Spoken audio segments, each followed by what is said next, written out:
Baghdad के एक दरवेश आलिम थे, तो वो जब भी नमाज पढ़ाते ना तो किसी ताजर की 2 बीवियों के बारे में दुआ मांगते। तो जो है मेरी बात पर, नमाज पढ़ाते तो कहते अल्लाह उस ताजर की 2 बीवियों को अपनी खास रहमतें अता फरमा। एक दिन लोग उनके गिर्द इकट्ठे हो गए, कहने लगे बाबा जी बताएं तो सही वो बीवियां कौन थी जिनके लिए आप दुआ मांगते। तो फरमाने लगे मेरे शहर का एक ताजर था, बहुत बड़ा ताजर था, मालदार था पर बे औलाद था। उसे बगदाद से मुल्क के शाम जाना पड़ता था तजारत करने, और कई कई महीने उसे शाम के मुल्क में रहना पड़ता था। उसने इस तरह किया कि वहां भी एक शादी कर ली। तो जो है ना मेरी बात पर, क्या कर लिया उसने? दूसरी शादी करना मर्द के लिए जायज है, तीसरी करना भी, चौथी करना भी भैया के वक्त, मगर अगर इंसाफ कर सके तो। अगर चारों में हम ना आधा मसला सुनते हैं और आधा ही बयान करते हैं, अगर इंसाफ ना कर सके फिर उसके लिए 4 जायज, फिर वो एक ही रखेगा। तो अजीज दोस्त, दूसरा निकाह कर लिया, शादी हो गई। अब वो वहां कुछ ज्यादा वक्त गुजारने लगा, मालदार आदमी था, बीवी को मकान भी लेके दे दिया। अब वो जब देर से आता वापिस, और जब आता भी तो उसके वो वाले अंदाज ना होते जो पहले हुआ करते थे। अब बीवी से बड़ा जासूस भी कोई नहीं होता, उसको तो पहले पता चल जाता है कि माजरा क्या है, उसे बड़ी खबर होती है। तो उसने महसूस कर लिया कि बदले बदले से मेरी सरकार नजर आते। वो कहने लगी अब के जब आता जाता है तो इसके हालात कुछ बदले बदले से हैं, माहौल कुछ और है। उसने एक बूढ़ा आदमी जो उसका अजीज भी था और समझदार भी था उसको तैयार किया। कहने लगी अब के जब मुल्क के शाम जाए ना तो इसका पीछा करना और खबर करना कि कहाँ रहता है, कहाँ जाता है, क्या करता है। वो बूढ़े बुजुर्ग जो थे वो खातून के कहने पर कुछ उसने किराया भी दिया। वो उस ताजर के पीछे गए और वापस आके खबर दी। कहने लगे कि तो 2-3 साल बीत गए, इसने वहां भी शादी की हुई है, तुझे बताया ही नहीं। बीवी बड़ी समझदार थी, हौसलामंद, जीरक, उसने शोर नहीं मचाया। उसने कहा कि मैं ना अब जब आएगा ना तो तरीके से बात करूंगी और पूछूंगी ऐसा क्यों किया। और ये भी उसने आके बताया कि अगर तेरे साथ निकाह के बाद उसे औलाद नहीं मिली तो औलाद वहां भी कोई नहीं। ये मुकम्मल तफसीलात। अब जब इस दफा खामद आया तो आते ही वो बीमार हो गया, कमजोर होने लगा।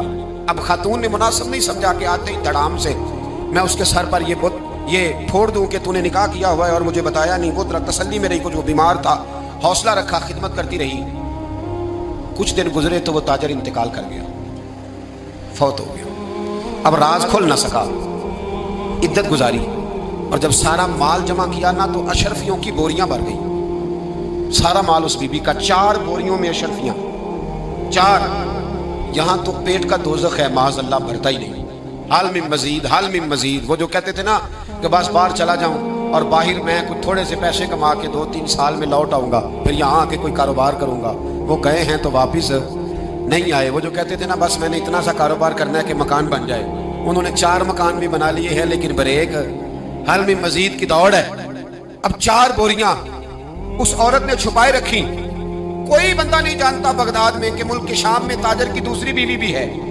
जब वो फारिग हुई तो उसने उस बूढ़े जासूस को फिर बुलाया और 2 बोरियां ऊंट पे रखी, खुद भी साथ बैठी और मुल्क के शाम गई। अल्लाह अकबर। वो बुजुर्ग कहते हैं मैं ऐसे ही नहीं दुआ करता। उसको जाके कहने लगी मैं अकेली वारिस नहीं हूँ, आधे की वारिस तू भी है। मैं अकेली वारिस नहीं, ये तकसीम विरासत है, आधी की वारिस तू भी है। तो रख अपने पैसे, मुझे पता है उसने निकाह किया था पर मुझे बताया नहीं था, तो रख अपने पैसे, मैं तुझे दे रही हूँ, आधे तेरे हैं आधे मेरे हैं। उसने नजर उठाई तो रो पड़ी, कहने लगी नहीं अब ये सारे तेरे ही हैं। अगर तू अल्लाह से डरती है तो मैं भी रब से डरती हूँ, अगर तू मुस्तफ़ा करीम का कलमा पढ़ती है तो मैं भी उसी नबी की मानने वाली हूँ। कहा बात क्या है, मेरा क्यों है सारा? तो वो खातून कहने लगी वो 2-3 साल से मेरे साथ निकाह था और उसने बताया था मुझे कि मेरी बीवी भी है, और मैं गरीब थी तो मेरे वालिदैन को भी बताया था कि मेरी दूसरी शादी है। ये मकान उसने मुझे लेके दिया था, मेरे तमाम अखराजात वो पूरे करता था, नानो नफका का ख्याल रखता था। लेकिन अब के जब वो आया तो वो बीमार था। उसने मुझे बताया कि मुझे तबीब ने बताया है कि मैं शदीद बीमार हूँ, शायद बच ना सकूं। तो कहने लगी वो मुझे कई लाख रुपए भी दे गया और जाते दफा मुझे तलाक भी दे गया, फारिग कर गया। कहने लगा तू जहाँ चाहे मेरे बाद निकाह कर सकती है। और कहने लगा मैं चाहता था पहले बीवी को बता दूं, मौका नहीं बना और उसका दिल ना टूटे, बता नहीं पाया, लिहाजा वो मुझे ढेर सारे पैसे दे चुका है, सारा मेरा हिस्सा मुझे पहले से दे चुका है। मेरी बहन अब ये 4 बोरियों में से 2 मेरी नहीं बल्कि 4 की 4 ही तेरी है, तू ही इसकी हकदार है। तो बुजुर्ग कहते हैं मुझे बताओ जिनके अंदर इस किस्म के तकवे की झलक हो उनके लिए हर नमाज के बाद दुआ मांगनी चाहिए कि नहीं मांगनी चाहिए? हर नमाज के बाद। हमारे यहाँ हाल में मजीद है, मेरा हिस्सा ज्यादा है, मेरा हिस्सा ज्यादा है, मुझे ज्यादा मिल